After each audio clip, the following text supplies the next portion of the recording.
And history has shown us that when it comes to Epstein, many things that were initially dismissed later turn out to have merit once documents were made public. For years, we were told there was no list. Then we were told the names didn't matter. Then we were told the connections were meaningless. And each time, the public record eventually told a more complicated story. So today, instead of asserting that something happened, we're doing something more responsible. We're looking at what exists, what's documented, and where legitimate questions arise. The Epstein files reveal more than criminal acts. They show access, emails, introductions, financial arrangements, cross-border relationships. They show an individual operating inside elite networks with unusual insulation and reach. That does not prove election interference, but it does establish an ecosystem where influence and leverage moved quietly, often without transparency. Some of the communications and relationships documented in these files involve individuals who later appear in political, technology, or election-adjacent spaces. Some of these interactions predate major election cycles. That alone does not mean elections were manipulated, but it does create overlap.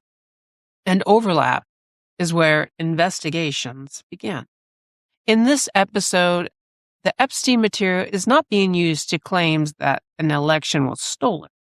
It is being used to ask whether the same patterns or dismissed concerns, delayed accountability, and hidden access appear elsewhere. And that brings us to something that is no longer speculative. In recent court filings, this administration admitted that members of the Department of Government Efficiency, known as DOGE, accessed sensitive Social Security Administration databases containing personal, identifiable information.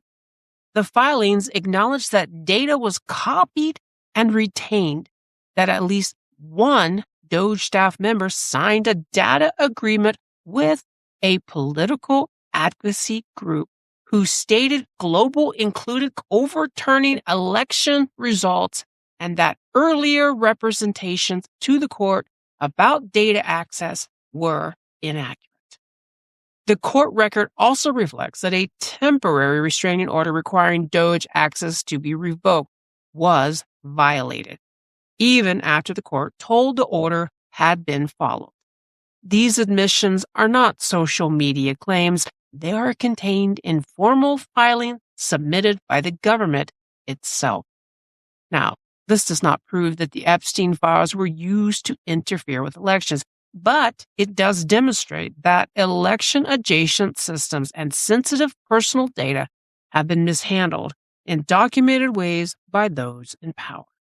And it shows that concerns raised early were minimized until the paper trail became unavoidable. Which brings us back to the central question of this episode. If Epstein's network shows how power, access, and protection operated behind the scenes, and modern court filings show that election-related safeguards have been crossed, then the responsible question is not whether an election was definitely stolen. The responsible question is why the public is so often told there is nothing to see, only to later find out that there was far more happening when they were allowed to know. This episode is not about drawing conclusions. It's about refusing to stop asking questions, simply because those questions make people uncomfortable. Today's podcast sources come from DOJ Epstein Library,